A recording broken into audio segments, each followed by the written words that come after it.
Olá, Vinícius. Me chamo Cláudia e vou te contar um relato que ainda hoje me arrepia a espinha, mesmo depois de tantos anos. Começou com um cheiro, Vinícius. Um cheiro doce, enjoativo, como carne estragada misturada com flores muito velhas. Eu senti esse cheiro antes de ver qualquer coisa, antes mesmo de entender onde eu realmente estava. Eu tinha ido para Visconde de Mauá, sabe? Buscar um pouco de paz, fugir do caos de São Paulo. Sempre gostei de trilhas, cachoeiras, desse contato com a natureza. Escolhi um lugar mais afastado, um vilarejo quase escondido no meio das montanhas, chamado São Sebastião das Águas Claras. O nome era bonito, poético até, mas não demorou muito para eu perceber que, de claro, aquele lugar não tinha nada. Cheguei no final da tarde, o sol já se escondendo atrás dos picos, pintando o céu de laranja e roxo.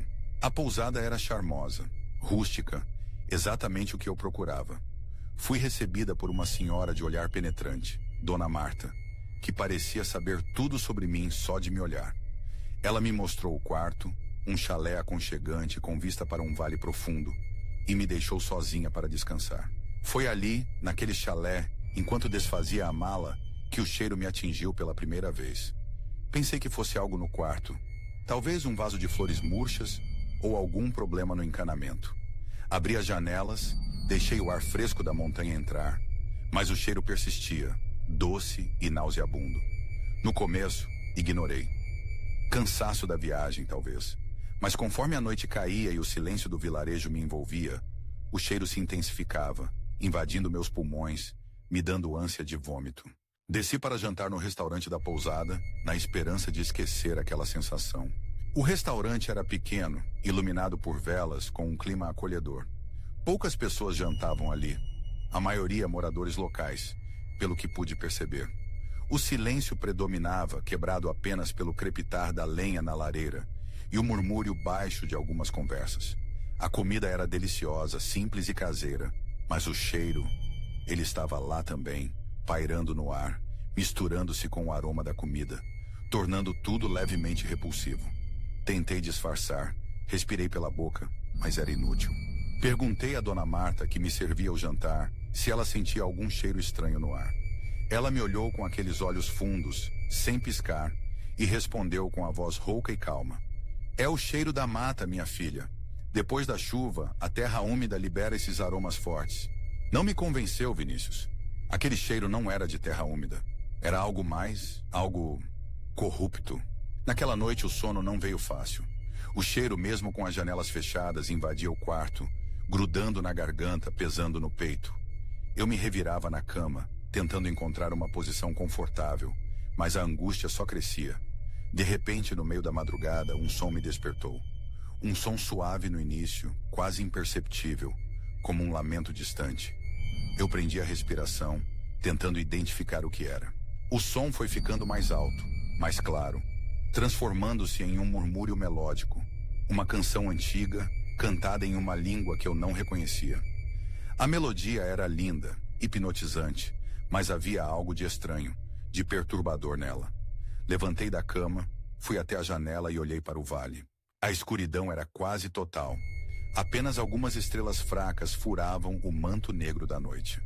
Lá embaixo, no fundo do vale, uma névoa densa se arrastava, como um rio branco e fantasmagórico. E o canto parecia vir de dentro da névoa, subindo pelas encostas, envolvendo o vilarejo em sua melodia macabra. Eu fiquei ali parada, hipnotizada pelo som e pela escuridão, até que o canto cessou tão abruptamente quanto começou, deixando um silêncio pesado, opressor, que parecia vibrar nos meus ouvidos. Voltei para a cama, o corpo trêmulo, o coração disparado. O sono, é claro, não voltou. Passei o resto da noite em claro, olhando para o teto, sentindo o cheiro doce e enjoativo me sufocar e esperando o sol nascer. No dia seguinte, acordei exausta, com a sensação de que algo ruim estava pairando sobre aquele lugar. Tomei um café rápido e decidi explorar o vilarejo durante o dia, na esperança de dissipar aquela atmosfera sombria. São Sebastião das Águas Claras era um lugar pequeno, com casas antigas de madeira e pedra, ruas de terra batida e uma igreja no alto da colina, dominando a paisagem. As pessoas eram reservadas, quase taciturnas. Me cumprimentavam com acenos de cabeça e olhares desconfiados, mas evitavam contato visual prolongado e conversas. Percebi que a maioria deles carregava consigo um pequeno saquinho de tecido amarrado ao pescoço, como um amuleto. Enquanto caminhava pela rua principal, notei um grupo de crianças brincando perto da igreja. Me aproximei tentando puxar conversa, mas elas pararam de brincar e me encararam com curiosidade e medo. Uma menina, a mais velha do grupo, com olhos grandes e assustados, apontou para o meu pescoço e perguntou com a voz hesitante: "Você não usa?" Eu não entendi a pergunta. "Usar o quê?" Zrenia, respondi confusa. Ela apontou de novo, dessa vez para o saquinho que as outras crianças usavam. "O patuá", ela sussurrou como se estivesse revelando um segredo perigoso. "Para proteger." Antes que ela pudesse completar a frase, uma mulher mais velha, com o rosto marcado pelo tempo e um olhar severo, se aproximou e chamou as crianças, repreendendo-as em voz alta por estarem conversando comigo. As crianças se dispersaram rapidamente, correndo para longe, deixando-me sozinha e intrigada. Patuá, Vinícius. Essa palavra ficou martelando na minha cabeça. O que seria esse tal de patuá? E por que as crianças pareciam tão assustadas? Decidi procurar a Dona Marta para perguntar. Talvez ela pudesse me explicar o que estava acontecendo. Voltei para uma pousada e a encontrei cuidando do jardim, regando as flores com um regador de cobre. Aproximei-me e perguntei sobre os patuás, sobre o medo das crianças, sobre o cheiro. Dona Marta me ouviu em silêncio, com a mesma expressão calma e enigmática de sempre. Quando terminei de falar, ela largou o regador e me convidou para sentar em um banco de madeira sob a sombra de uma árvore antiga. Ela começou a falar em voz baixa, quase um sussurro, como se estivesse contando um segredo ancestral. São Sebastião das Águas Claras, ela me explicou, era um lugar antigo, com tradições muito fortes, passadas de geração em geração. O vilarejo havia sido construído sobre um antigo cemitério indígena, um lugar sagrado para os povos originários da região. Com o tempo, com a chegada dos colonizadores e a imposição da fé cristã, as tradições antigas foram sendo reprimidas, mas nunca totalmente esquecidas. O patuá, ela explicou, era um amuleto de proteção, usado pelos moradores para se protegerem das energias negativas que emanavam da terra, dos espíritos ancestrais que ainda rondavam o vilarejo.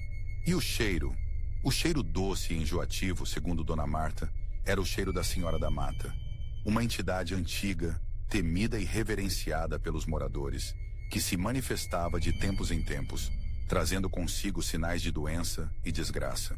Eu ouvia Dona Marta com atenção, tentando entender o que ela estava me dizendo. No fundo, Vinícius, eu não acreditava em nada daquilo. Espíritos ancestrais, entidades da mata, parecia coisa de superstição de gente do interior. Mas ao mesmo tempo, havia algo na voz de Dona Marta, na seriedade do seu olhar, que me fazia questionar minhas certezas.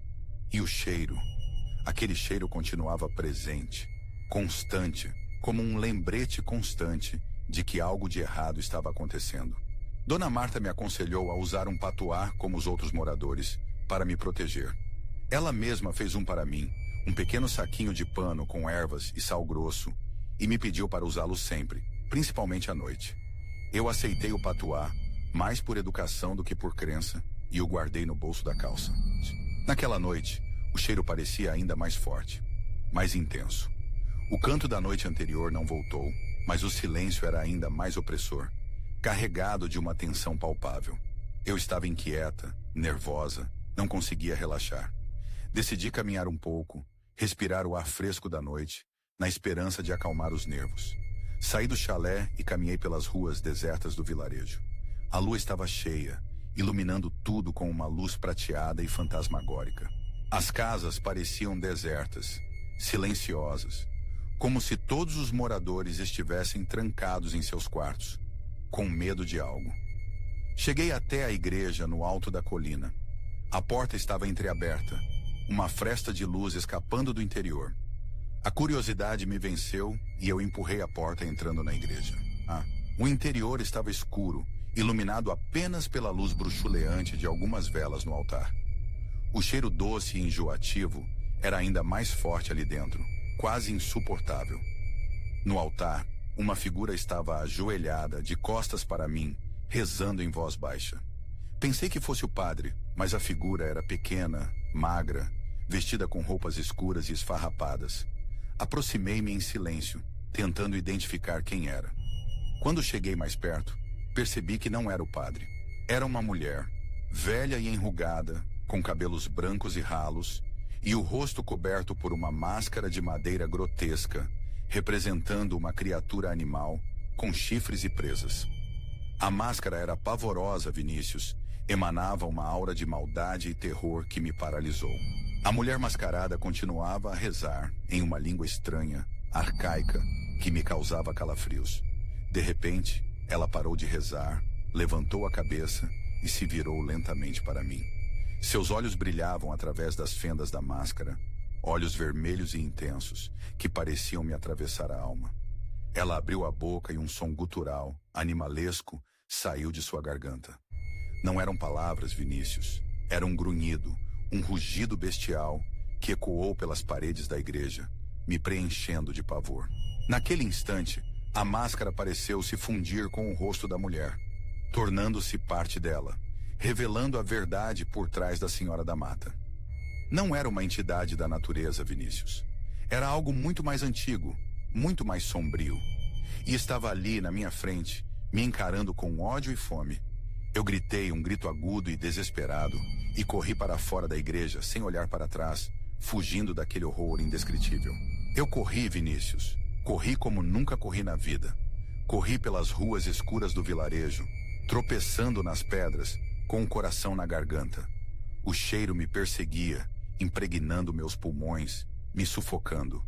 Eu sentia que algo me seguia, algo sombrio e implacável, que respirava na minha nuca, que se aproximava a cada passo. Cheguei ao chalé, tranquei a porta, me joguei na cama, tremendo da cabeça aos pés. Passei o resto da noite em claro, em estado de choque, esperando o amanhecer chegar. No dia seguinte, fui embora de São Sebastião das Águas Claras, sem olhar para trás, sem me despedir de ninguém. Nunca mais voltei, Vinícius, e nunca mais pretendo voltar. Mas o cheiro doce e enjoativo, às vezes ainda me persegue em meus pesadelos, me lembrando do horror que eu encontrei naquele vilarejo perdido nas montanhas. E me fazendo questionar se o que eu vi naquela igreja foi real ou apenas uma terrível alucinação. Mas no fundo, eu sei a verdade. Eu sei que a Senhora da Mata existe e que ela espera pacientemente na escuridão por sua próxima vítima. Esse foi o vídeo. Espero que tenha gostado. Não esqueça de se inscrever e deixar o like. Até a próxima.